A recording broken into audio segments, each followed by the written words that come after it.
सभी को नमस्कार। राम राम। मैं कुलदीप खंडेलवाल, द विश्व प्रेम न्यूज। आज हमारे साथ गंगानगर से सांसद हैं कुलदीप इंदौरा जी। तो कुलदीप इंदौरा जी नरवाना विधानसभा में पहुंचे हैं। तो हरियाणा के अंदर चुनाव है, तो हरियाणा के चुनाव के साथ में नरसभा पर क्या कुछ कहेंगे? तो कुलदीप जी, सबसे पहले स्वागत है आपका हमारे विश्व प्रेम न्यूज पर। कुलदीप जी, आपका धन्यवाद कि आज आप मेरा इंटरव्यू लेने के लिए आए। आप कुलदीप जी, जैसे बात करें हरियाणा की, तो हरियाणा के अंदर अभी कुछ समय पहले लोकसभा के चुनाव थे। उस वक्त 5 सीटें जीतने में कांग्रेस कामयाब रही थी। पहले 10 की 10 सीटें भाजपा के पास थी। अब चुनाव सिर पर है, ऐसे में वाद विवाद खड़े हैं। सरकार बनाने को लेकर के कांग्रेस दमखम से कह रही है कि हम सरकार बनाएंगे। कैसे बनाएंगे सरकार? बिल्कुल निश्चित तौर पे अब की बार कांग्रेस इतिहास रचने जा रही है, इसमें तो कोई दो राय नहीं है। और बात कर रहे हो भारतीय जनता पार्टी की, उसके हालातों से आमजन पूरी तरह से आप देख भी चुके हो। आज भारतीय जनता पार्टी से किसान, व्यापारी, मजदूर हर वर्ग त्रस्त है। वो त्रस्त है क्योंकि सरकार थी वो केंद्र की रही थी, राज्य की सरकार रही, वो किसान हितैषी कोई निर्णय नहीं कर पाई। आज बेरोजगार युवा घूम रहा है, उस संबंध में कोई निर्णय नहीं कर पाई। आज महंगाई चरम पर है, उस संबंध में कुछ नहीं कर पाई। तो ये तमाम ऐसे विषय हैं जिनके कारण आमजन पूरी तरह से दुखी है।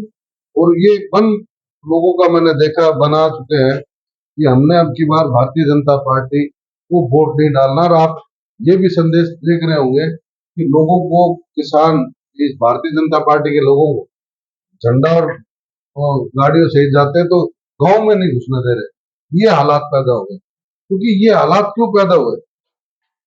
आज किसान आज भी आंदोलित है समर्थन मूल्य की मांग को लेकर। 3 काले कानून इन्होंने थोपे थे, 750 हमारे किसान शहीद हुए। पुरी जी, मैं इसमें आपकी बात, जैसे किसानों को लेकर के आप कह रहे हैं, किसानों का जो आंदोलन रहा है, आप प्रदेश को छोड़िए, इंटरनेशनल लेवल पर वो देखा गया है जिस प्रकार से इन्होंने एक पूरा करुण प्रदर्शन था सरकार का। तो क्या लगता है कि इस सरकार, जो अब चुनाव है, इस चुनाव के दौरान कितना फायदा किसानों का कांग्रेस को मिलने वाला है? 100%, 100% मिलेगा। क्योंकि किसान किसी हालत में ही इसको बीजेपी को वोट नहीं डाल रहा। क्योंकि इसका परिणाम आज मैं हूँ। आज मैं लोकसभा सांसद गंगानगर से चुन के आया हूँ। हमारा पूरा क्षेत्र किसानों से कृषि प्रधान हमारा जिला है, हनुमानगढ़ गंगानगर।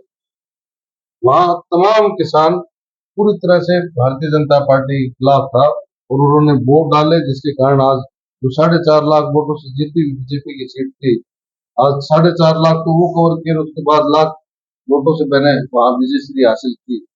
ये इंदौरा जी, एक बात मैं थोड़ा सा आपसे समझना चाहूंगा, क्योंकि आप सांसद हैं। किसानों की देश और प्रदेश में बात होती है, एक वोट बैंक की बड़ी बात होती है, लेकिन मजदूरों को लेकर के कभी कोई बात उसके वोट बैंक की नहीं होती। तो इसके पीछे क्या कारण है? हम इस कारण को थोड़ा सा आपसे समझना चाहते हैं। मजदूर, जो गरीब है, मजदूर है, उनके लिए भी कांग्रेस ने हमेशा सोचा है। उनके कच्चे से पक्के मकान बनाने की बात होती है, राशन देने की बात होती है, और पेंशन योजनाएं लागू करने की सोची है। गरीब दलित बच्चियों को पढ़ाने के लिए अलग से हमारे कांग्रेस सरकार में राजस्थान में योजनाएं चली। जिस प्रकार से हरियाणा में भी आपने देखा होगा कि जो गरीब मजदूर हैं, जो जिनके पास प्लॉट नहीं, उनको 100 गज का प्लॉट देकर अब भी घोषणा पत्र में लिया है कि उनको 2 कमरे हम बना कर देंगे। ये गरीबों के लिए हमेशा इस बात पर इंदिरा चिंतन जी, किया जाता है, राष्ट्रीय स्तर पे भी किया जाता है। आपने बिल्कुल सही कहा कि खाद्य आपूर्ति की जो बातें हैं वो कांग्रेस के शासनकाल में आई। मुझे भी याद है, मनमोहन सिंह जब पहले मनरेगा को लेकर के, हाँ, मजदूरों को लेकर और ये के आए, मनरेगा 100 योजना दिन भी का रोजगार लेकर आए। उसके बाद खाद्य आपूर्ति, जो आज बड़े बड़े जो थैले हैं उनके ऊपर नरेंद्र मोदी की फोटो मिलती है, और ये योजना मनमोहन सिंह के समय में शुरू हुई थी। तब इन्होंने इसका बड़ा विरोध किया, विरोध किया विरोध था। किया था। और ये लेकिन कांग्रेस इस मुद्दे को क्यों नहीं छू पा रही है? नहीं, आपको ध्यान नहीं है, मनरेगा को लेके हम लोगों ने लड़ाई पार्लियामेंट में भी अभी वर्तमान में लड़ी। खाद्य सुरक्षा को लेके भी खूब आवाज उठाई राहुल जी ने, तमाम हमारे जो जनप्रतिनिधि गए हुए थे उन लोगों ने। क्योंकि मैं खुद भी जिला पंचायत का भी अध्यक्ष था, मेंबर ऑफ पार्लियामेंट बनने से पहले। तो आज एक लंबे समय से मेरे 2.5 साल तो मैं खुद रह लिया, जो प्रधानमंत्री आवास जो गरीबों के लिए योजना चल रही थी, उस योजना को भी अब इन्होंने बंद कर रखा था। उसमें मकान नहीं दे रहे थे राजस्थान में, पूरे देश भी नहीं मिल रहे थे। खाद्य सुरक्षा पोर्टल भी बंद कर रखा था इन्होंने। और इसके अलावा आज राशन की दुकान पे जो आपने कहा कि फोटो लगाकर उसमें भी बीजेपी का फूल लगा हुआ वो चिट निकलती है राशन देने की, जी, तो उसमें भी कहीं न कहीं लोगों को यानी कि हर जगह मार्केटिंग हाँ, नरेंद्र मोदी को नजर आती है। वो करने की कोशिश की, उसमें राशन में भी लोगों को लंबी लंबी लाइनें, लंबे समय चक्कर निकालने पड़े। तो ये हालात इस भारतीय जनता पार्टी, क्योंकि अहंकार में जब आ जाती है पार्टी तो वो सब भूल जाते कि नीचे कोई काम इम्प्लीमेंट हो रहा है नहीं, किसी को मदद मिल पा रही है नहीं मिल पा रही। तो वो अहंकार तोड़ने का काम भी किसान ने और मजदूर ने किया है। आपको ध्यान हो जो 400 पार की बात कर रहे थे, आज मोदी जी का चेहरा आज फक हुआ पड़ा है। इंदौरा जी, हरियाणा की बात करें या फिर प्रदेश लेवल की बात करें, भाजपा एक मैनेजमेंट से चुनाव जीतती है। हमेशा एक बड़ा जो वोट बैंक है वो भाजपा के खिलाफ है, लेकिन कहीं ना कहीं फिर भी वो सत्ता में पहुंच ही जाते हैं, चाहे उन्हें विधायक खरीदना हो चाहे कुछ भी हो।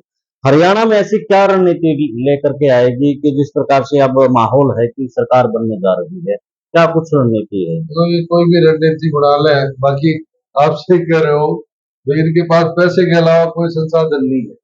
ये पैसे से खरीद को प्रलोभन देकर बरगला कर ये प्रयास करते हैं, और इनके प्रयास बहुत सी जगह सफल भी हुए, इसमें कोई दो राय नहीं।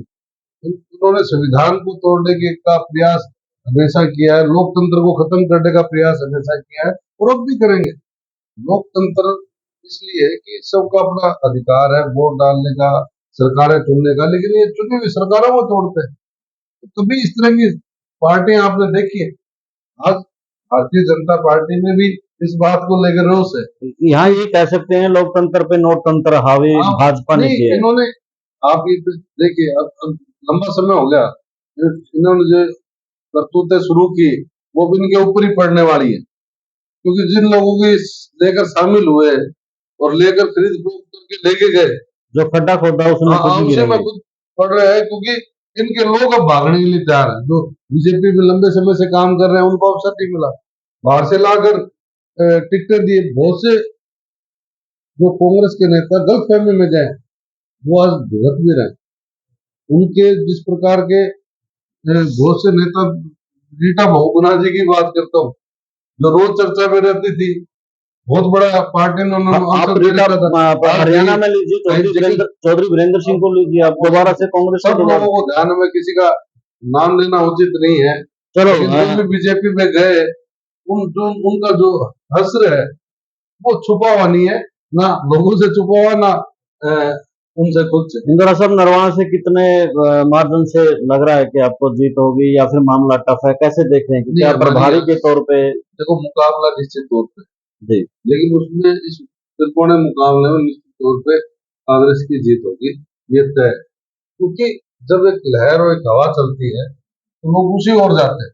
आज सरकार बनने जा रही है और नरवाना के लोग फैसला करेंगे भी ऐसे दल को चुन ले जिसकी सरकार नहीं बननी, ऐसे दल को चुन ले जिसने किसान और गरीब और आम आदमी के हितों पर कुठाराघात किया है। तो आज बीजेपी को भी वोट देना नहीं चाह रहे लोग, तो देंगे कहा कांग्रेस को? तो कांग्रेस के प्रति लोगों का रुझान, एक हवा चल रही है वो। सिरसा की लगभग जो लोकसभा सीटें हैं तकरीबन विधानसभा आपने विजिट कर ली होगी, तो कितना क्या कुछ लग रहा है आपको कि कांग्रेस कहाँ कहाँ बाजी मार सकती है? देखिए, मुझे ये लोकसभा क्षेत्र सिरसा में, इसमें मुझे नहीं लगता कि एक भी सीट हमारी इधर उधर हो सकती। 9 सीटें, 9 की पोजीशन ये है कि जीतने की पोजीशन में, एक दो सीटें जरूर मुकाबले में है, लेकिन मुकाबले का कारण ये है, अगर अगर हमारी परिस्थिति कमजोर होती तो हमें मुकाबले में नहीं होते। इंदौरा जी, स्टार प्रचारकों की बात करें, भाजपा ने यहाँ पर नरवाना में योगी आदित्यनाथ को उतारा, तो टोहाना में अमित शाह आज आए हुए हैं। तो कांग्रेस के अभी तक स्टार प्रचारक मैदान में नहीं है, तो कैसे? रणदीप सुरजेवाला राष्ट्रीय हमारे नेता हैं, बड़े नेता हैं, और 26 तारीख को शैलजा जी आ रही है, कल भूपेंद्र हुड्डा जी और हम साथ ही थे, डब्बावाड़ी से सिरसा तक प्रोग्राम था। भूपेंद्र सिंह हुड्डा नरवाना में आएंगे? देखो कार्यक्रम क्या होते हैं, कौन नेता कहाँ जाएगा, ये संभव नहीं है कि वो 90 के 90 सीटों पे एक नेता चल जाए। डिसाइड होता है। कल हिसार में दीपेंद्र हुड्डा जी थे, 26 तारीख को शैलजा जी आ रही है, 27 को सिरसा उस साइड का प्रोग्राम है, 28 का यहाँ फतेहाबाद है, तो सब लोगों के प्रोग्राम डिसाइड किए हुए हैं। चलो, कितनी सीटें लग रही है आपको हरियाणा के अंदर, कितनी जीतें नजर आ रही हैं?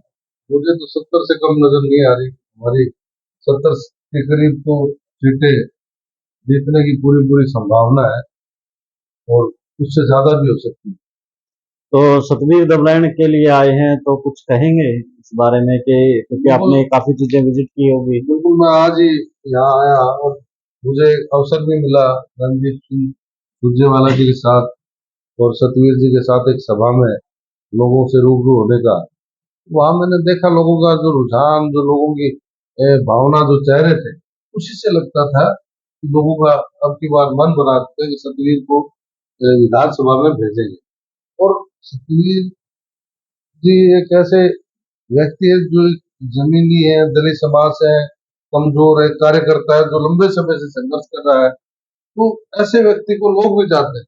तो जमीन से जुड़ा हुआ कमजोर व्यक्ति जो संघर्ष कर रहा है लंबे समय से, ऐसे व्यक्ति को वो विधानसभा में भेजे, तो भाई सतवीर जी की अच्छी पोजीशन है।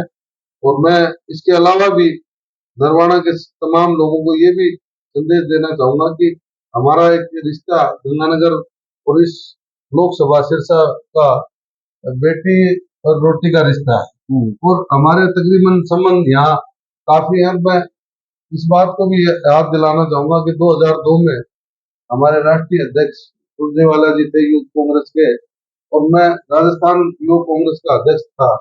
उस समय भयंकर अकाल हमारे राजस्थान में पड़ा, सरकार हमारी थी, लेकिन उसके बावजूद भी सुरजेवाला जी ने यहाँ से हजारों ट्रक राजस्थान में भेजे, और एक बहुत बड़ी मदद हमारे वहाँ के लोगों की की, और एक जो मदद की गई उसका एक बहुत बड़ा संदेश भी गया। मैं तमाम यहाँ के लोगों का आभारी हूँ, धन्यवाद करता हूँ कि आपने एक बहुत ही साधुवाद का परिचय दिया और मदद करने का काम किया। इसके लिए मैं तमाम लोगों का आभार और धन्यवाद करता हूँ।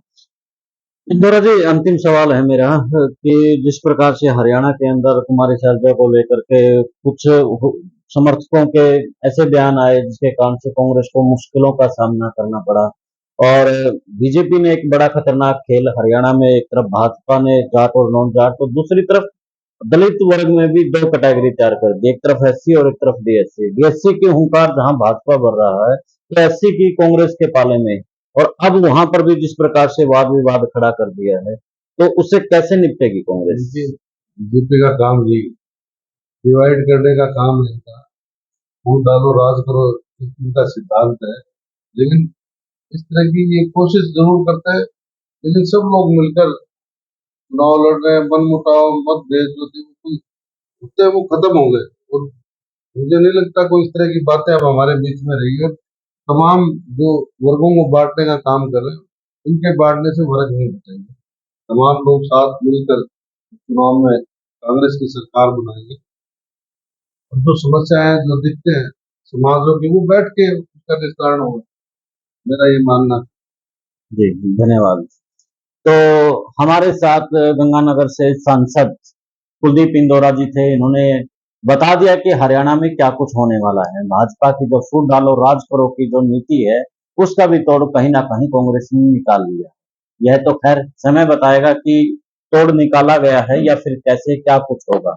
देखते रहिए विश्व प्रेम न्यूज। दे इजाजत, मिलते हैं फिर एक नए मुद्दे की सिलेक्शन के साथ। जिंदाबाद।